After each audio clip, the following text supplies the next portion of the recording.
Welcome to our study of Thinley Norbu Rinpoche's Magic Dance, the display of the self-nature of the 5 wisdom dakinis. And today was going to be the last session, but I actually decided to have one more session, if that's all right with all of you, which will then be next Thursday. Just to, like someone early on said, please don't rush the magic dance. So we shan't. So we'll dedicate the last session to simply meditation.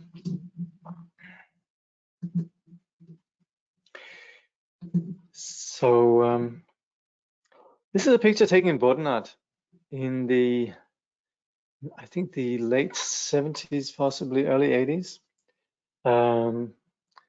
Taken at Tapsang Rinpoche's guest house, which I think will still be there, but anyway. So this is Thinley Norbu Rinpoche together with his son, Tsongsa Jamyang Khyentse Rinpoche, and Dilgo Khyentse Rinpoche. And yes, there they are. Today we're going to look at the chapter on art. And just a few general things. Thinley Norbu Rinpoche speaks a lot about the outer gross elements, the inner subtle elements. And I think a couple of sessions ago, I sort of covered a little bit what that means in terms of our experience. Simply just the outer apparent, tangible, and that being the outer gross elements, earth, water, wind, fire, etc. And then the psychological dimension, which in the case of a sentient being generally tends to be all our psychological material in terms of our notion of self, and then what we call kleshas, the strategies, the dynamics, essentially you could say the strategists and the ministers of ego, of the basic notion of a self, and then karma. And all these constitute really, you could say, our subtle elements as a sentient being. And so we skillfully in the Buddhist path, we accommodate this. We don't just say, well, that's all just illusion and, we're going to go beyond that. The beauty of the path is that it utilizes, and this is where Rinpoche talks a lot about the way of relating with the gross elements and the subtle elements and integrating that on the path. But also what's implicit in this discussion is, of course, also enlightenment's subtle aspects. And then the subtle aspects are then the pure form of the display, which are then the 5 wisdom dakinis, and the pure form of the subjective dimension of knowing, which we ordinarily think of in terms of me, but which actually is not me, when there could very well be cognition which is not limited or held back by this self-consciousness, in which we attribute then everything that appears on the subjective level, we attribute that to me and as part of my psychology and my experience of existing as an I. So that's where, in its pure form, this condition is the naked quality of unconfused, uncontaminated cognition. And this condition has a spontaneous self-radiance, which is then what we refer to as display. So in the case of the unconfused dimension, then there is the display, but this display doesn't stray into confusion. And that's where we talk about pure perception or pure phenomena, in which everything that arises and appears is known to not have ever moved from this purity. And that is also then what is brought, and particularly in the Vajrayana, which is brought onto the path, this perspective that whatever there is in terms of ourselves, whatever there is in terms of display, is seen in terms of its purity. So that's where the Vajrayana is this sustained vision of purity, infinite purity. So that's where we, on the enlightened side, we speak about the dimensions of enlightenment in terms of its intangible aspect and yet how it manifests. So this we talk about as the kayas, the three kayas. And then wisdoms, in which the experiences of the mind, their absence of delusion, manifests in terms of knowing, and different styles of knowing, which are then the subtle aspects of the dimension of the knower, which then are the various kinds of wisdom. And that then is, you could say, embraced by the display of the purity of the expanse, which are then the five wisdom dakinis. So in this way, we're really just talking about one experience, but this experience that is, you could say, the natural condition of reality is filtered through and diminished through the confusion of self. And so we as sentient beings, we are in fact living in nirvana, but we fail to see it. And that's where we then need to eliminate that which prevents us from experiencing reality. And that is then what we do on the Buddhist path. And that is removing then these obscurations. These obscurations then operate in terms of our emotions, in terms of our cognitive obscurations. And this is then where in the present chapter then Rinpoche will speak about how in the Buddhist path we engage our perception of the external phenomena with the mind that is sensitive to the intangible, and where ordinary artists, they would do this in terms of their, say, sensitivity to their own personal experience, and then they would have an ability to express this with using the outer elements. And this is where the sublime artist then, through having confidence in wisdom nature, then uses various forms of the gross outer elements in order to invite others to experience the purity of the inner dimensions of awakening wisdom. Anyway, just because a few sessions ago I mentioned a little bit about how the outer elements and the inner elements, they operate in terms of the experience of an ordinary sentient being, then thought to say a little bit something about how this plays out in terms of the awakened condition. Art. So Rinpoche says, all art is composed of subtle and gross elements. There is no way for artists to express without elements.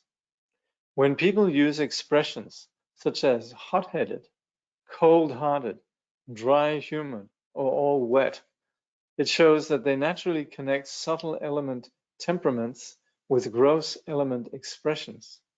But artists must go beyond outwardly expressing the elements in an obvious way in order to gain experience with inner subtle elements, which are the source of the outer gross elements.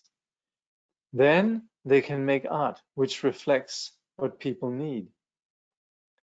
So artists in the service of others, they're sensitive to these inner subtle elements and then use the outer elements in order to express this inner dimension, the inner subtle elements.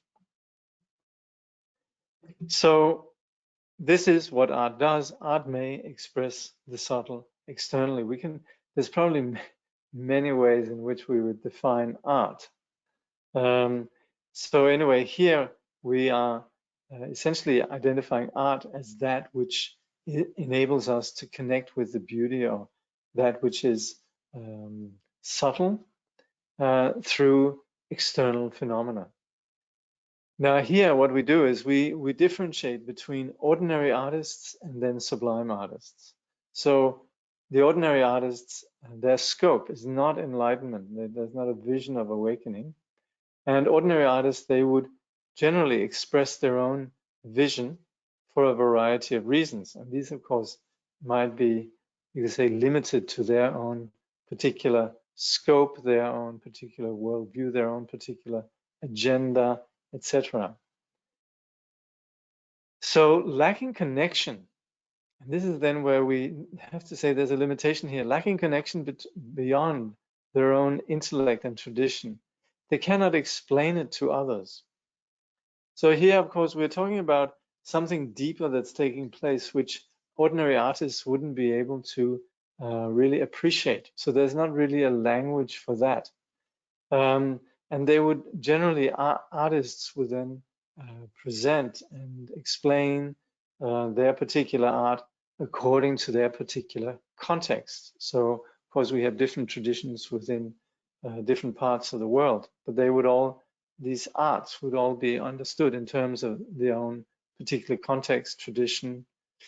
And then we also see sometimes that art controls. So that's where the artist maybe is someone who is expressing something that lies beyond their ability to even to comprehend.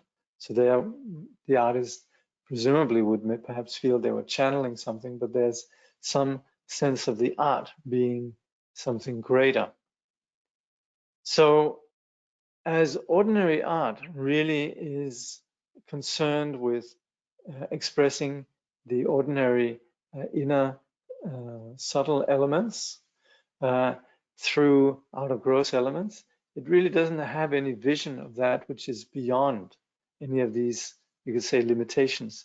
And that's then where the ordinary artist really just is presenting something that exists within a limited context of time and space and phenomena which is impermanent. And ultimately, we would say any fixation or any reference point to something that is impermanent necessarily brings about suffering. So ordinary art does not take us beyond suffering. So then Rinpoche says, according to the Buddhist point of view, an artist's intention is compassion.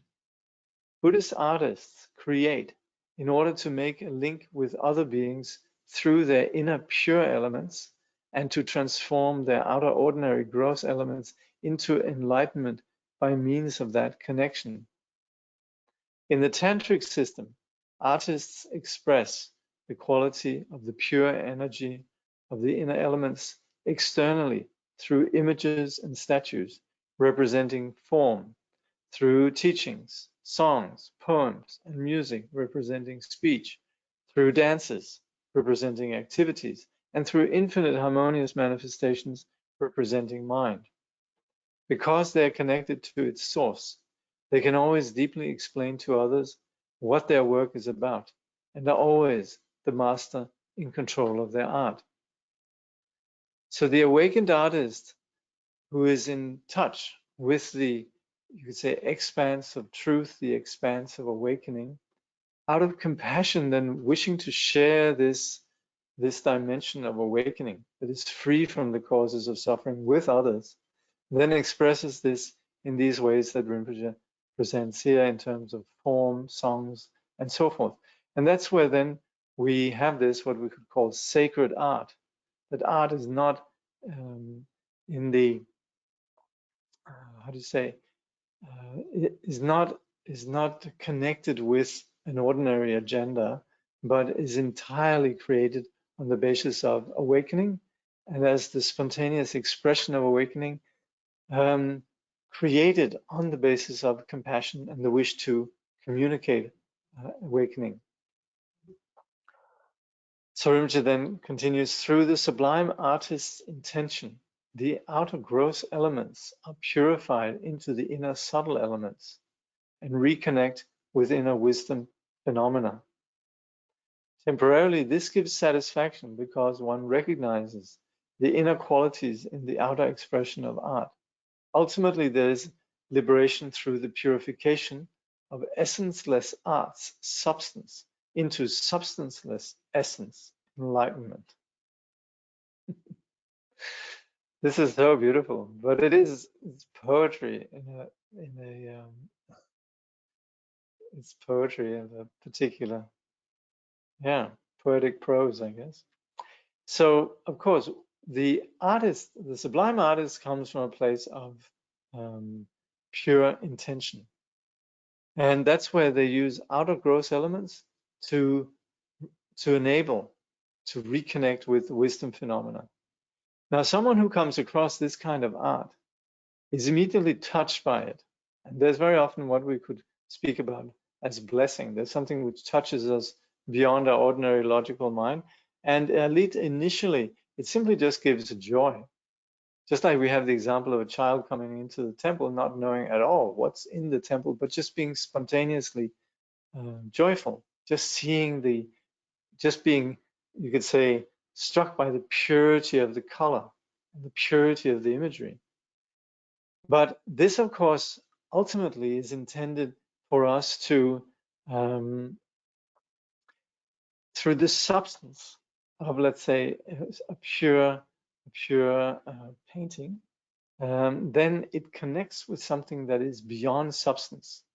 And it is something that connects us ultimately with that which is entirely beyond any kind of substance, namely enlightenment. So the artist is expressing enlightenment, and those who seize this art, they connect with the enlightenment through the substance of the art. So in general, us as ordinary humans, we see ordinary beings, sentient beings, we see colors, but we're not really seeing the true, uncontaminated, subtle, actual, what Rinpoche refers to as root colors, that is intrinsic to the elements.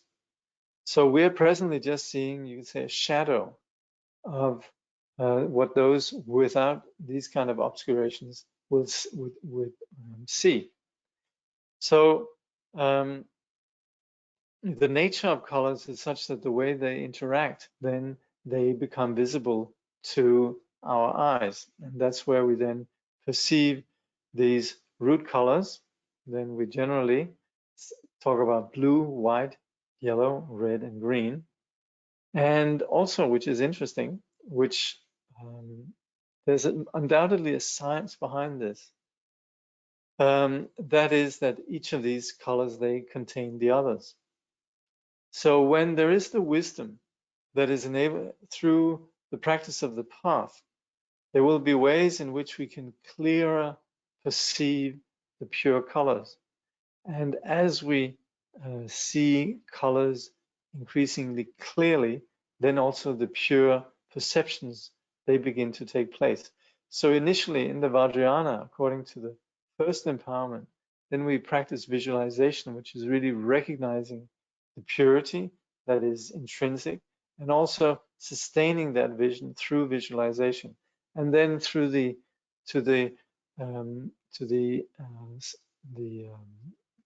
completion stage practices, then there are increasingly subtle ways then that eliminate the obscurations, that veil the actual purity of the colors, and also with that, the perception of purity, the intrinsic purity of phenomena increases. So for an ordinary artist, without wisdom, then very much, you could say, operating with, you could say, moods, feelings, the ordinary inner elements, and also working with the outer gross elements, then inspiration is something that comes and goes. It waxes and wanes. And there's not really any perception of the actual purity of phenomena. And so that's where the ordinary artist, as ordinary beings, then relying on these gross external elements, they experience getting stuck. The wisdom artist, however, is someone that never ever is dependent on conditioning. So there's never ever a moment when there's more or there's less or whatever. There is this undiminished, pure, subtle elements. And so there is a continual connection to the clarity within, and also an extension of that, also perceiving the clarity of the outer elements. So when artists recognize the source of their conception, they are no longer disconnected. So that's in the case of the sublime artists then, that understand where the ordinary psychological phenomena or the various kinds of experiences come from. when there's a recognition of this expanse, what we refer to as the nature of emptiness, the nature of wisdom, the great mother, and so forth, then there's continual connection with the reality of these conceptions. And there's a freedom from them, simply seeing them as then display of that source. So that's where this kind of artist then can use color to explain the relationship between the subtle and the gross, and they're able then to use phenomena like painting and so forth to connect those that see it with this this subtle dimension, which is then the source of conceptions. So Thinley Norbu Rinpoche says, if artists do not perceive the pure sounds, colors, and motions of the light, subtle elements inherent in the external gross elements, they cannot capture the essence of whatever they want to depict or convey. By only believing in the visible and denying the invisible, they cannot express the vitality of life, whose source is within invisible light, and their art will be static and lifeless. So from the point of view of awakening, then ordinary art lacking this vibrancy, or this connection, then doesn't actually connect with really what is alive. So that's where there's a limitation here between the ordinary and the sublime artist. Rinpoche says the sublime artist, like the sublime visualizer, views phenomena from the sublime point of view of actual relative truth, which does not separate subtle from gross or invisible from visible. The artist is like the visualizer, but the artist uses substance to make the invisible conspicuous, while the visualizer uses subtle means to make the invisible conspicuous. The purpose of both is to reach the invisible through the visible. So that's where, from the point of view, from the sublime point of view of actual relative truth. So we saw before that we can have various forms of relative truth. But when we talk about where actual relative truth is, you could say, the increasing validity of our perceptions. When we talk about the sublime point of view of actual relative truth, we're talking about relative truth in its purity. And that is where all the elements, the external and the internal, are seen in terms of their absolute purity. So that's where both the artist and the visualizer, they connect with color and form, with the recognition of the innate purity of the pure. They connect with this sublime actual relative truth. So while the visualizer uses visualization, uses imagination, uses focus with the mind, and sustains this, you could say, with the mind's eye, the artist seeks to express this externally. So that's where the artist will then use gross external matter, painting, sculpture, and so forth. But all of it is really intended for us to connect with that which is intangible, you could say source, the source of phenomena. So that's where we say the purpose of both is to reach the invisible through the visible.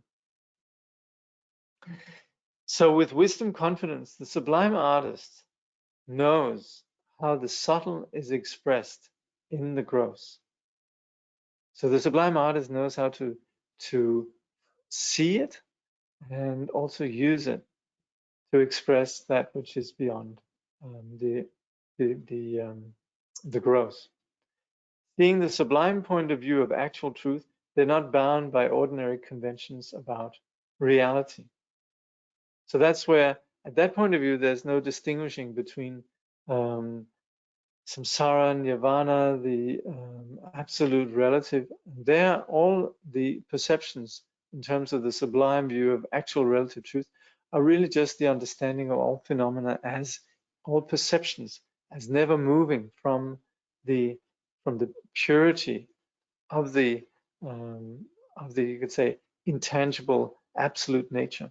So that's where there's this sublime point of view of actual relative truth, where there's no ordinary conventions about what is real and not real.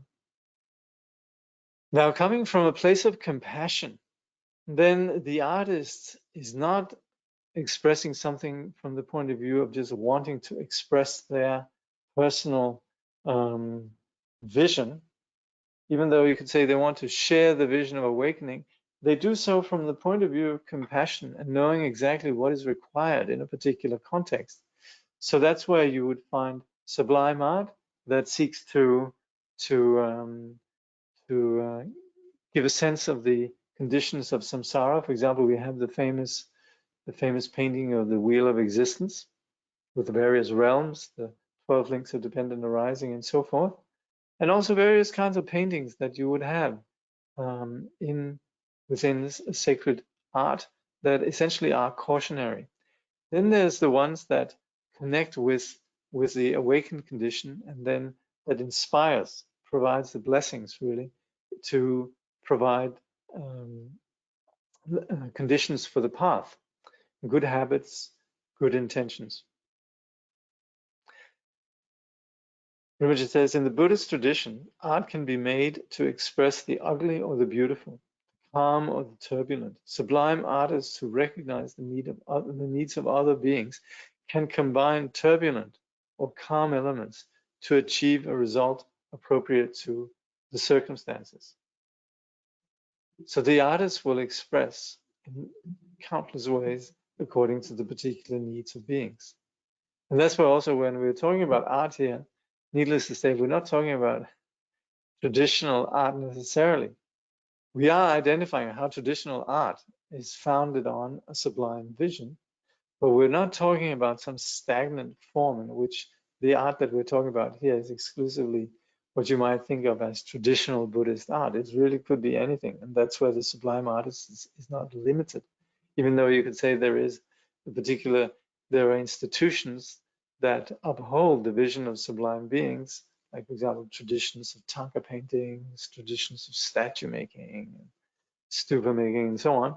Then nevertheless, the sublime artists here, we're not talking about somebody who's not limited to just a particular, you could say, tradition, but rather someone who, according to the needs of beings, will present art spontaneously according to the needs. For example, you saw Chogyam Trungpa, who would create theater or work with Ikebana, or we see Tai Situ Rinpoche doing calligraphy, or whatever. We very often actually there might even be aspects of sublime beings which we don't think of as art, but actually which is. Now, tantric arts, peaceful and wrathful representations, arise from the Dharmakaya, the body of truth. Now, depending on the person's disposition, there are peaceful and wrathful imagery, again, according to the needs of beings. So you have various kinds of the peaceful deities and the wrathful deities. These, these here, they are actually.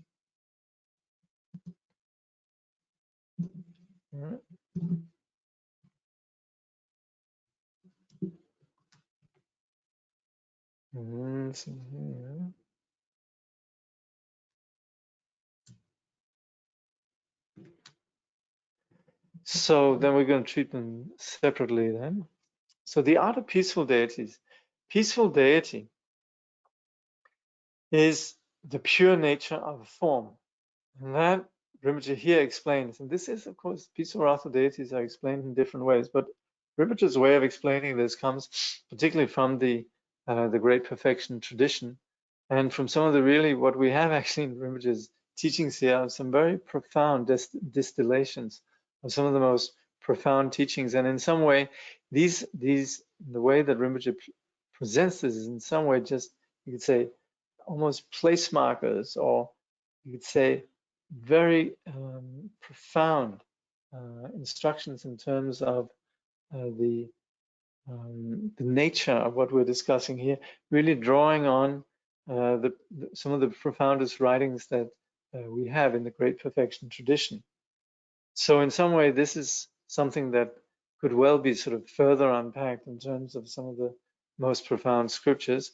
But here, just really relying on what Rinpoche speaks about here in the text, then we understand peaceful deity as the pure nature of form, which arises from the luminous essence of earth and water. So the elements of earth and water have, again, their intrinsic purity. So that is the nature of peaceful deity. And that's why we're not talking about just one particular deity. Are we talking about Vajrasattva or Chenrezig or anything like that? That we're not talking about. We're really just talking about the nature of deity in terms of the purity of form. And that's where we understand form then essentially is constituted by earth and water. Now the essence, again, of this luminous essence is unobscured boundless space. This is where this doesn't move from the ground. This doesn't move from the unconfused, primordially pure condition. So we would say the essence of deity is this unobscured boundless space.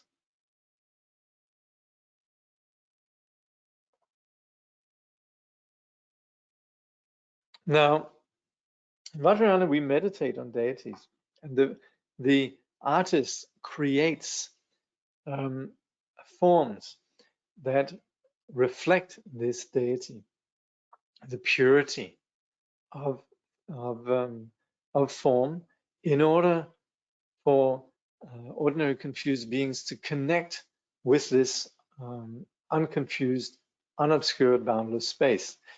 So that's really you could say, the purpose of such creation. Now, the object, what is to be remedied, is the ordinary fixation on form. So this, of course, is basic to the first skandha, in which there's a notion of self, other, and you could say, increased conspicuous fixation, or rather the increasing solidification of the perception of form. And that is where we become attached to gross, ordinary, dualistic form. And that, of course, is what is impermanent. That is what brings suffering. And that's really, you'd say, basic to the entire cycle of samsara. So the means here, and the objective of the creation of art of peaceful deities, is to purify. Ordinary fixation on form is purified through recognizing the luminous essence of the gross elements. So that's where the practitioner then, through, in one way or another, connects with deity, and this purifies the ordinary fixation on gross form, and enables this recognition of the luminous essence of what is perceived, what we also sometimes refer to as the unity of appearance and emptiness. So such recognition liberates ordinary perception of form into pure luminous deity phenomena.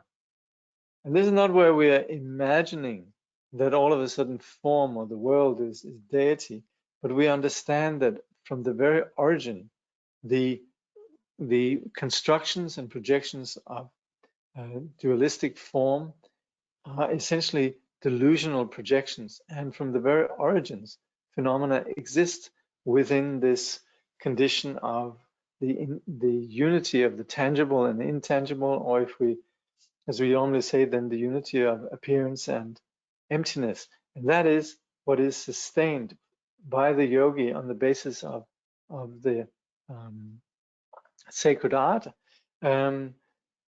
This is what that enables the yogi to liberate ordinary perceptions and experiencing deity phenomena, experiencing the purity of phenomena. So that's where also in that case, then the yogi engages and integrates the vision of beauty, but does so without any desire, without any attachment. So the deity is not something that's seen as pure, but as the unity of appearance and emptiness. We would say it is seen in terms of intangibility, like a rainbow. And so there's this freedom from desire, in which the perceptions are then integrated, the perceptions of beauty are integrated and generate then desireless bliss, bliss which is not tinged by ordinary attachment. So similarly, the art of wrathful deities, that's where the wrathful aspect then is the pure nature of sound. And again, sound is what comes about on the basis of fire and air. So the purity of sound is really the luminous essence of fire and air, and also the nature of anger. So that's where the anger, which then arises on the basis of these elements, has this quality of aggression, which we normally operate with as you could say, the basis for dualistic perception, the self and other. And that's where this sort of, when this becomes increasingly intensified and alienated, then there's a dualistic experience, increasingly strong dualistic experience of self and other. But its nature itself is free from this duality and is in its very nature then the nature of anger is clarity. So the purity of sound and the purity of anger really arises from the luminous essence of fire and air. So that again, the essence of that is the unobstructed, clear, effortless expression of sound and the essence of anger and fire and air. So again, the essence of these aspects of sound and anger is this unobstructed, clear dimension, which is then what the yogi then connects with through the practice of the wrathful deities. So where ordinary fixation on sound and anger brings suffering, the practice of wrathful deities then serves as a fixation on perception of sound, and also the yogis would purify violent dispositions through what we call wrathful display. And that's where Rinpoche explains how ordinary beings, if they have very violent dispositions, then the Buddhas can't reach them. Enlightenment can't penetrate unless really they manifest in a wrathful way that's even more, because they're wrathful than the ordinary violent disposition.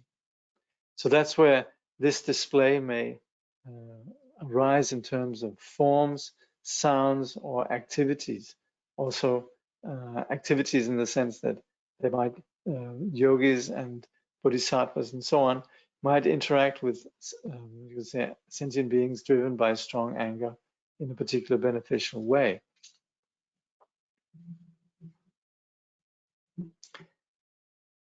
Rinpoche says, according to the great vehicle teaching, sublime art removes obstacles by breaking inert, obsolete samsaric traditions to make unobstructed deities traditionless space through pure tradition. In this way, it creates countless qualities which clearly reflect the Buddha's vast wisdom space. So the art that we have, it changes us. It eliminates what obstructs us, and it enables us to connect with that which is, say, natural expression of wisdom. And that is something which is beyond any kind of tradition. Wisdom is not owned by Buddhists or Buddhist teaching in any way. And yet there is a tradition which is the lineage of awakening. And so there is a pure tradition which connects to traditionalist space. And that's where there are then, in this tradition, there is employed the skillful means then of sublime art that enables to move and change and shift the ordinary obscurations, the ordinary obstacles, the ordinary habitual perceptions. So on the basis of such art, then there's an ability to create all the countless qualities of the Buddha's wisdom, make that manifest. So then the art that a sublime artist leaves behind is something that carries blessings. And that's where we encounter beautiful creations. And even though the person that had created them, of course, is long gone, then this kind of art touches something which lies beyond the ordinary mind. And while, of course, we could very often be touched by art that's created by ordinary individuals, here this kind of sacred sublime art carries particular, you could say, tendril, or the auspicious conditions really for connecting with that which is basically connecting with the condition of awakening. So so that's where we could say there's similarity between ordinary and sublime art, but the scope and the intention are vastly different. An ordinary artist doesn't really see beyond the ordinary condition, the ordinary dualistic condition. And so the ordinary artist would inevitably be caught up in samsara's suffering without any vision of what is beyond. Or even if there's maybe some intuitive frustration in the artist, it senses there must be something greater. There's neither a vision, nor is there an actual integration of this which is beyond suffering, nor a complete freedom from suffering and obscuration. Sublime view is then the scope of the sublime artist, which remains, or who is connected with, this condition that is the circle of pure light spiritual energy, is continually operating from this inexhaustible place of inspiration. Rinpoche says, for those with an ordinary point of view, the unending circle is the circle of suffering in samsara. For those artists who understand the sublime wisdom point of view, the pure light, spiritual energy moves in an unending wisdom circle, a mandala of the deity. It is inexhaustible, never trapped, and never obscured. Since the energy is pure, whatever aspect manifests is always clear. It is unending because the birth and death of beings never ends until all is enlightened. So the art, sublime art, is never created other than for the benefit of beings, and so it's continually going to be manifest. So this is like Rinpoche said earlier, this is the expression of the Dharmakaya. It manifests out of the condition of of awakening for the purpose of benefiting sentient beings. And as such, it's created on the basis of an insight that is entirely inexhaustible.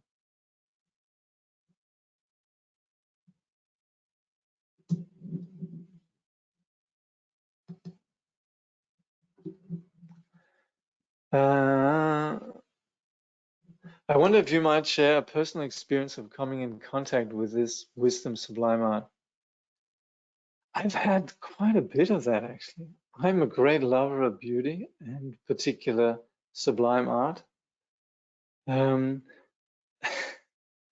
Particularly, I've my first encounter with Buddhism was very difficult because it was communicated by some hippies that had been to Nepal and came back with tremendous enthusiasm and a lot of sweetness. And as much as they were sweet and lovely and said all the sort of the cool things, you know, I was very skeptical and cynical. And so for the longest time, actually, I had a hard time with this Buddhist thing, you know. It smacked of religion, it smacked of all sorts of things that I was not at all particularly sort of interested in getting involved with. But throughout that time, I used to come in this little Buddhist center, very beautiful Buddhist center that these people had created in Copenhagen. And there was some extraordinary tankas. This is back in the day when people, they would go to Nepal and just for, you know, for $20, they would buy, $20 US, they would buy spectacularly beautiful tankas. And so there were a couple of very beautiful tankas in this little place. And no matter what kind of doubt I was having, or sort of, you know, sort of debating I was having, trying to understand this Buddhist thing, these tankas had such an impact on me, and it was as if they radiated and connected me with truth. There was a big white Tara in this center. It was enormous. It was, gosh, it was like 7 feet tall and sort of 3 or 4 feet wide. Beautiful stone, beautiful powdered stone colors. It was, you know, probably a few hundred years old. Exquisite. And then there was another, I remember going up to another Buddhist place out in the countryside up in Sweden. And I was given a bed in this room, and there was a tanka on the wall with Chenrezi.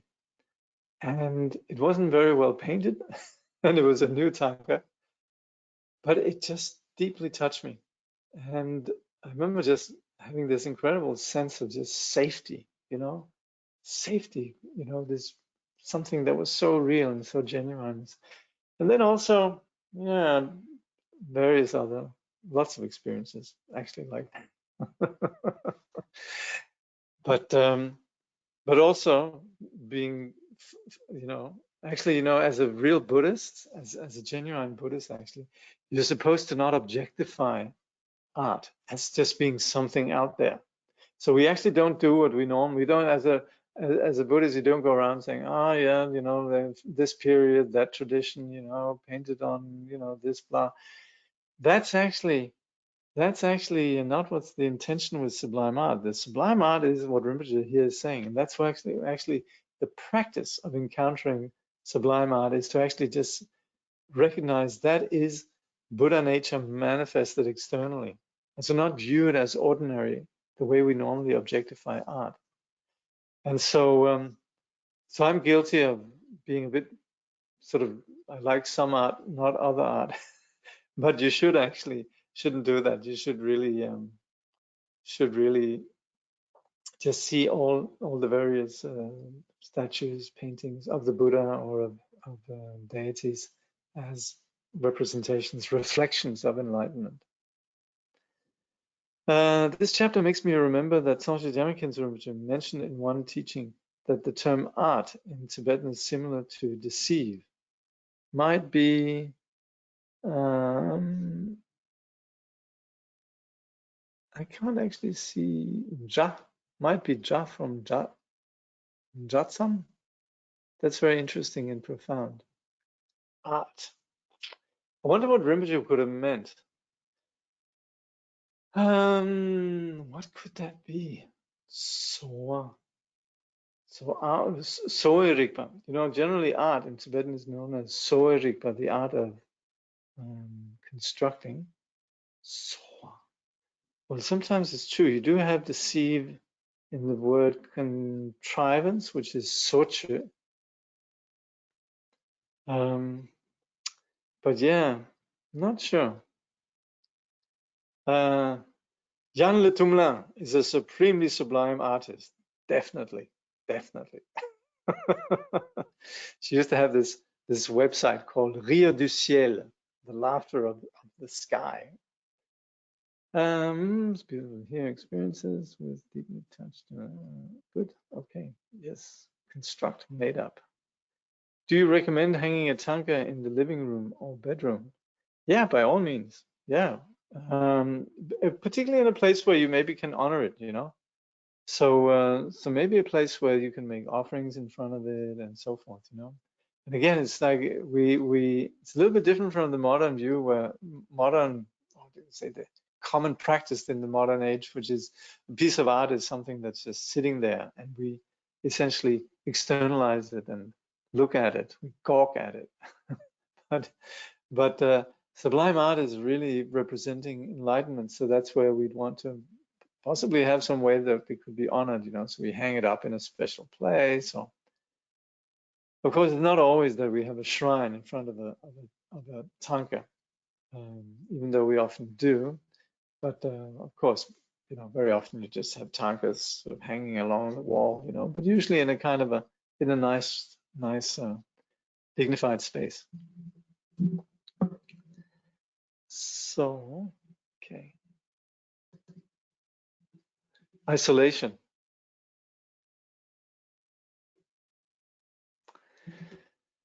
Yes, we are born alone and we die alone. This, I don't think, needs further elaboration, but it is something we need to contemplate. And it's something that we're always struggling with. So that fact is something that we should meditate on. It shouldn't bring us down, but it's just make us wary of actually we have a job to be done, and we can't really rely on anybody else.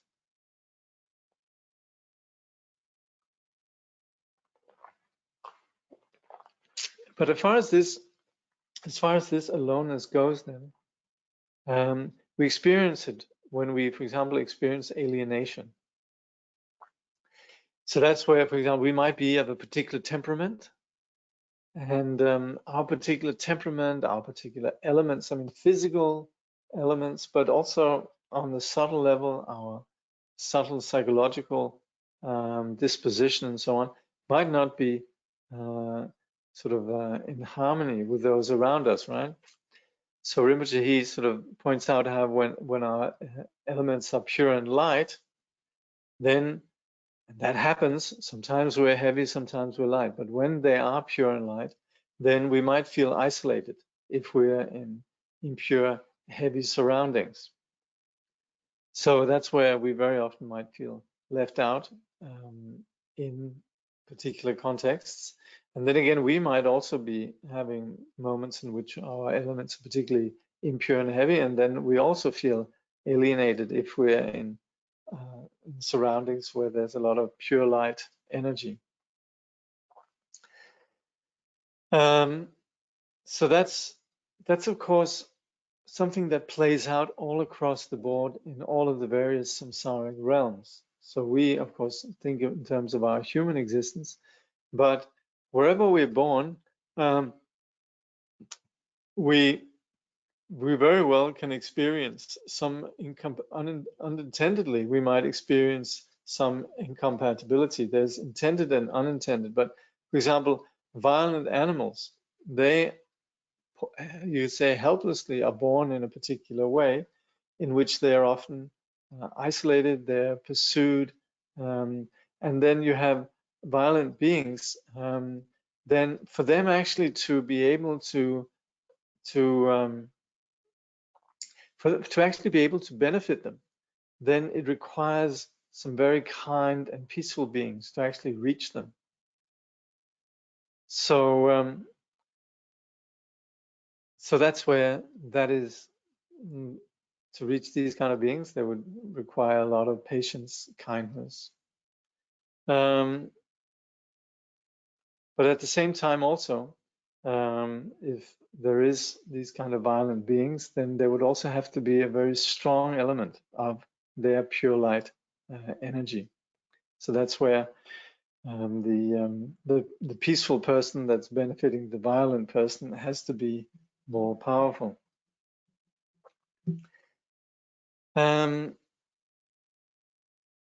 So then we have ordinary beings that are isolated. They have no intentions. It's just that their energy is different from others. So this is very often what we, in the human realm, we hear about. But also this, of course, applies in the realms of animals.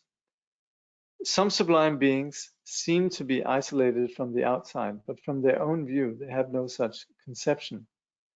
And that's where we see sublime beings who go into retreat, and they isolate themselves, not as sort of an ultimate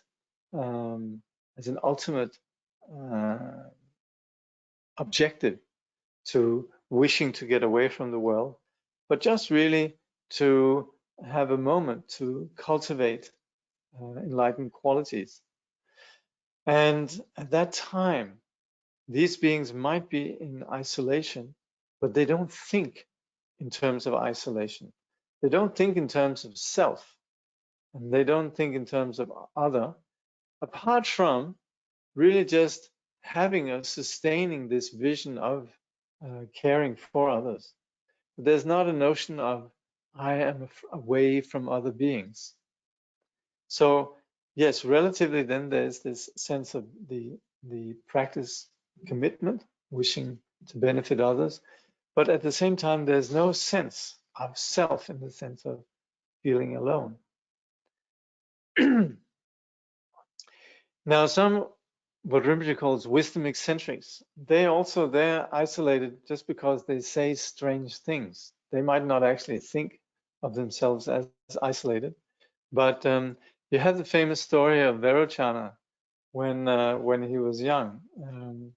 There was the Tibetan king Trison Detsen. He wanted to educate a lot of young people to become translators, and he heard there was a very bright kid. I think it was in Nyemo, where Vajrayana lived, and so he sent out they went looking there for this very bright kid, and they came across this kid, and they said, "So, where do you live, and what are you doing, and where's your father?" And the kid said, "My father has gone out to get eyes and tongue." And what he meant was actually the father had gone out to get some candles, eye to see, and tongue some alcohol, because that would make the tongue move.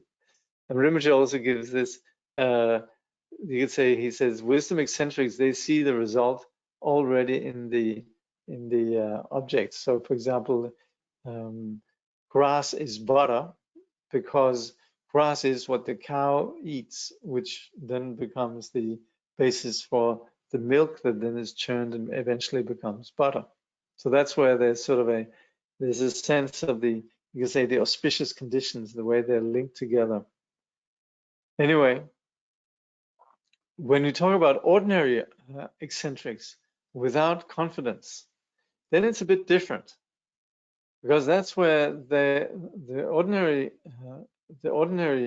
wisdom eccentric is actually a little bit out on their own. Wisdom eccentric, they're very connected with where they are. So even though they express themselves with eccentricity and they're not ordinary, there is this compassion that actually provides insight to the world around them. And there's not really a sense of disconnection, but just being sort of an ordinary eccentric, then there might be need to conform. And then Rinpoche tells this famous story about the king who heard that there was going to be a reign of madness, a reign that brought madness. And so he had all his people collect water that didn't have that. And so everybody in the kingdom went mad except the king.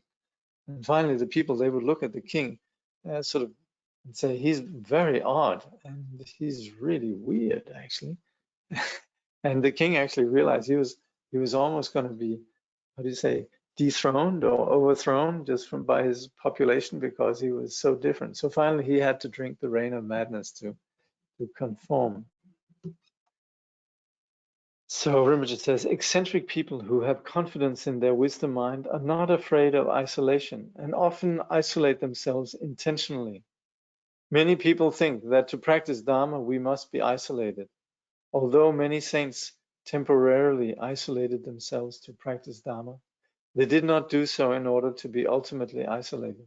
Outwardly, they isolated themselves with the intention of increasing the vast, pure inner elements of their wish-fulfilling wisdom mind, which has endless qualities, which are never isolated.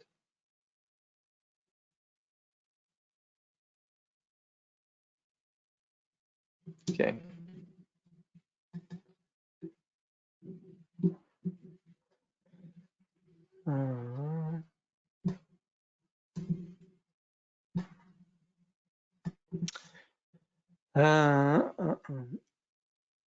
So here's a question about art practice is art practice is alchemy that serves us and the viewer in compassionate way. Art practice is alchemy that serves the artist and the viewer in compassionate way. It is a sublime blessing, never ending. Yes, that makes sense. Thank you. Gyutsel, art. Definition, Lyngagitsel. Okay, thank you. That's Gyutsel. Yeah, there's different ways of Gyutsel, yes, art. Practicing or training, but art, yeah. Okay, very good, thank you. Now here's another, I think this is more a comment also. Not to generalize, but most are born to loving mothers or parents. We are loved and cared for, so we aren't alone. In death, there is a sense of not being alone also, especially if we have the presence of the Guru with us. Not to sound codependent, just in a healthy sense of being connected to all phenomena. Yes, but it's implicit here that Rinpoche's point is, of course, yeah, that's for sure. But Rinpoche's point is we are born alone. So we're born by parents. We have mothers, parents. We're cared for, but we are so alone.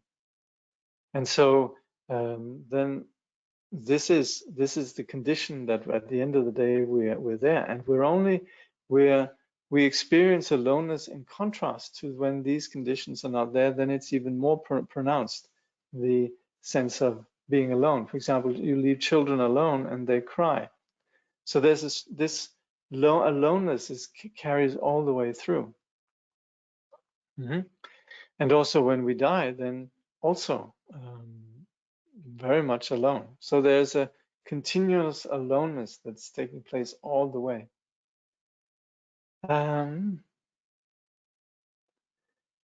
Like when seeing a piece of furniture and thinking, what a beautiful tree. Yes, that's the other way around. Yes, indeed. Or a book, yes, yeah. Do you think that being in isolation, practicing Dharma, affects the world and helps to purify worldly problems? Definitely.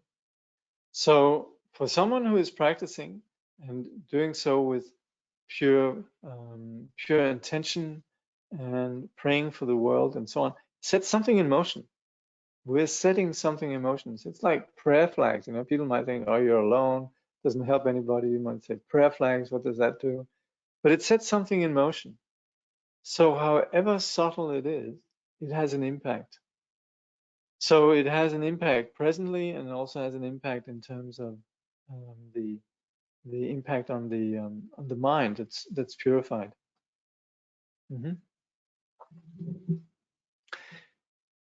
Hey, since we're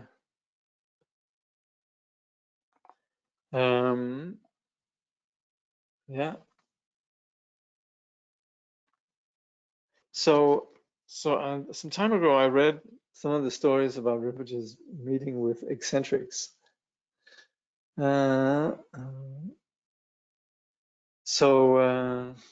Okay, I'll just take some more questions.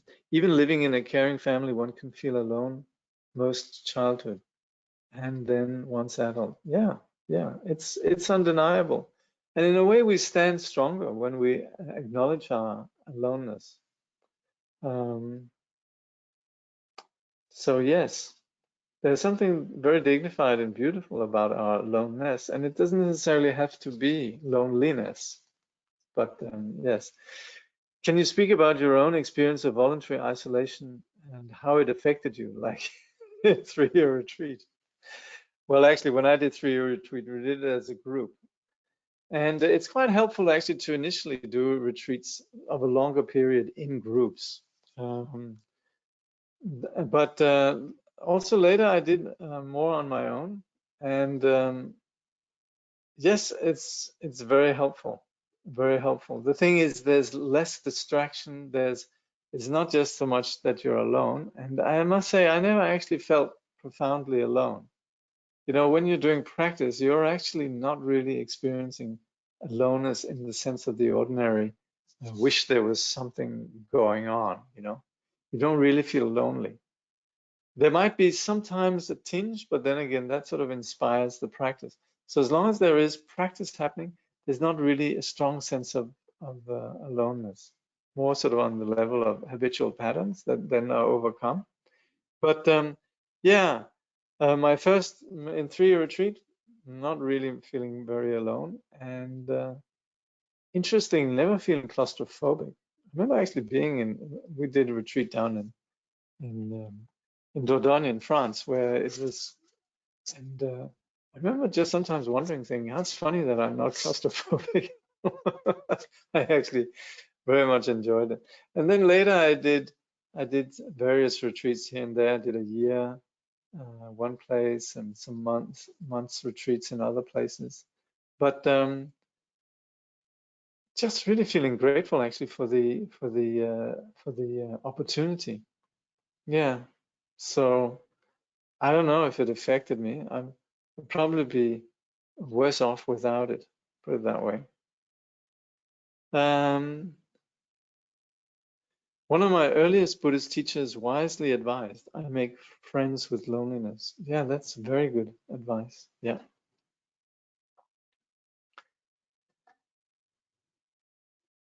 Actually, just keep writing questions, but I'll read you a little bit of story here. This is about, again, deity actually, but this is about Tara. And Rinpoche talks a little bit about deity. And so he talks about Tara.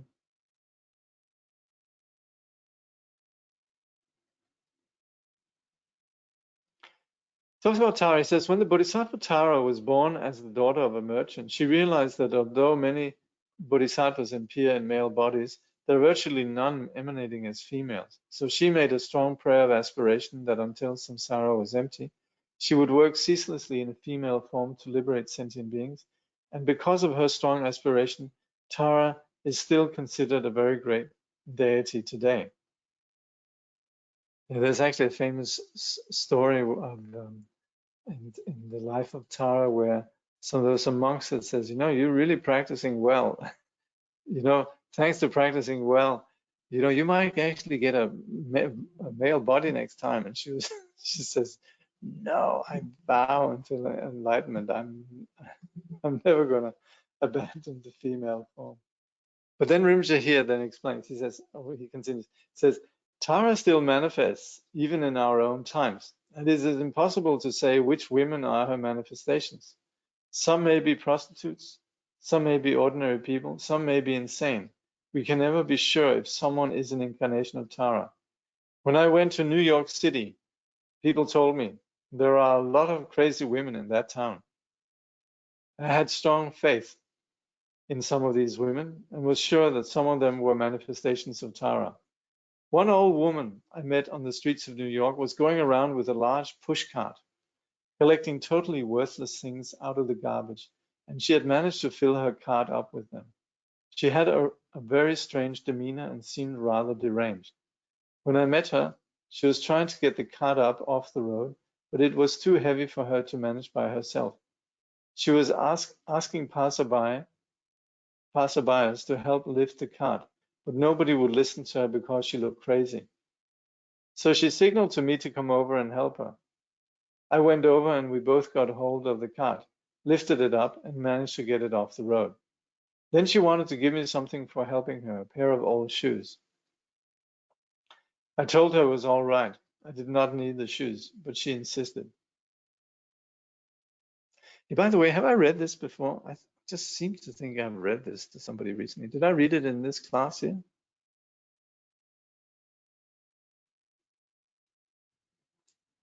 Have I read this before? Oh, good. All of a sudden, I read it to somebody else recently, so I thought maybe it was okay. Good. All right. So anyway, so she wants to give him a pair of shoes, insisting. Then she said she wanted me to help her unload the cart. No, she said she wanted me to help her unload the cart. So we started taking all kinds of things out of it and arranging them neatly in front of the cart. The whole point of this was to get down somewhere into the bottom of the cart where the shoes were. But once we had gotten everything out, she said that I should take it all. Then I began to think that there must be something really special about her, since she wanted to give me all this stuff.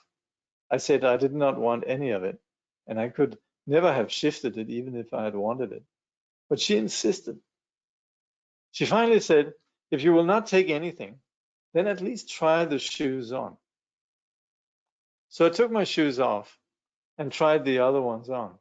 She tied them up for me. They looked quite nice, and she was satisfied. I took them off, gave them back to her, put my own shoes on, and walked away. There was something really special about that woman. So, all right. So, so for next time, please read the. It's where's the shoe story from? It's from the book called Echoes. So it's from this a little bit next to the story about the guy called Mark who was living in Honolulu. How do you know? Do you know? Do you know how to recognize the conception of self within our mind? Because it seems we're born with it and never left it, and it is difficult to recognize it clearly from an outside point of view. That's right. This is the key theme of Buddhism. And we can recognize it very easily. Just try and not have breakfast. And you'll see that there's something saying, I am hungry. Try and see when somebody accuses you wrongly of something you haven't done. See, there's a sense of, that's not fair. In fact, we continually operate with sense of I. It's primary. Now, there's what we could call a mere self, which is just knowing, yeah, here I am. But there's a place where this develops into the whole drama around me. And that's where we have what we call kleshas, aversion, attachment. And that's where, for example, let's say I have a watch here, right? This is just a watch. But on the basis of my personal self, I begin to say my watch. And so if I drop it and break it, I go, oh, my watch. Or if somebody takes it, I go, my watch. And so that has nothing to do with the watch, right? But it's on the basis of this self that all of a sudden this interaction between object and subject begins to take on an afflicted flavor. And that's where we begin to have this problem that generates samsara. Because there's this sense of I, then on the basis of attachment and aversion, we generate kleshas.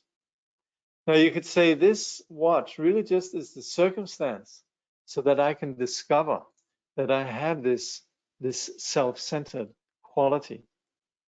And that's where we want to actually see how the initial assumption around a self is actually flawed. And that's where we actually look, can I find a self? And that's where we can see, if I look, I will not find a self. So that's where we can approach this analytically. And we can also approach this intuitively in terms of our life experience. When we actually see how much happier we are when there's less fixation on the self, and how much more miserable we are when there's a great deal of fixation on the self. So this is a very good question, and this question you should keep asking yourself. This is the primary objective of Buddhism, and it's also the place where Buddhism is very different from, let's say, the modern tradition of psychology and the general modern understanding of person, which is very much tied up with that there is a self, and that's a given. And that's where the Buddha's enlightenment was really to discover that actually, no, it's not a given. It's a delusional condition. And that's what the Buddhist path really is about, to eliminate all the suffering and the confusion that has arisen on the basis of this delusional fixation on, you could say, the purity of reality that is then diminished into the sense of self.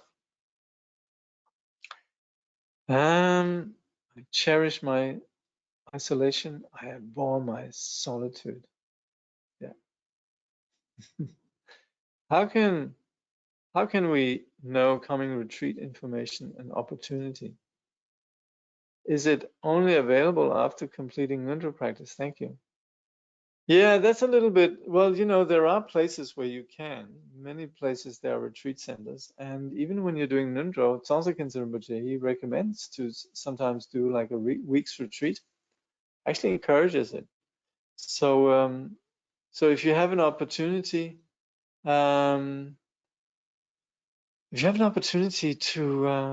do a retreat, you should do so. Yeah, maybe not a long retreat.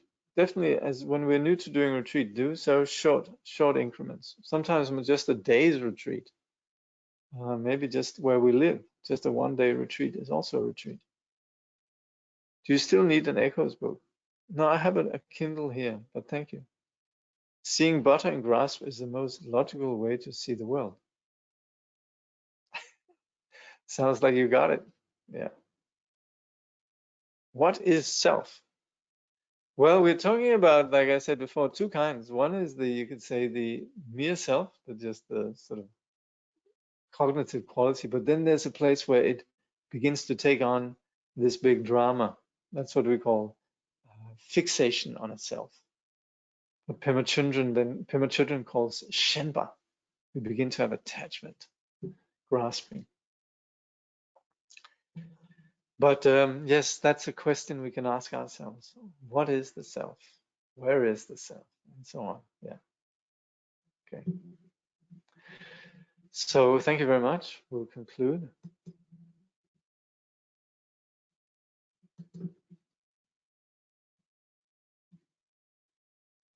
By this accumulation of merit, may I obtain all-seeing omniscience, and may all faults be defeated. The whirling turbulent waves of birth, aging, sickness and death. From this ocean of samsara may I liberate beings. May bodhicitta precious and sublime arise where it has not yet come to be, and where it has arisen may it never fail, but grow and flourish ever more and more. Ever absorbed in the display of divine forms in primordial awareness, appearance, sound, and perception in the state of divinities, mantras, and dharmakaya, may I, inseparable from the practice of the profound and secret great yoga, attain, within the essence of mind, the state of one taste.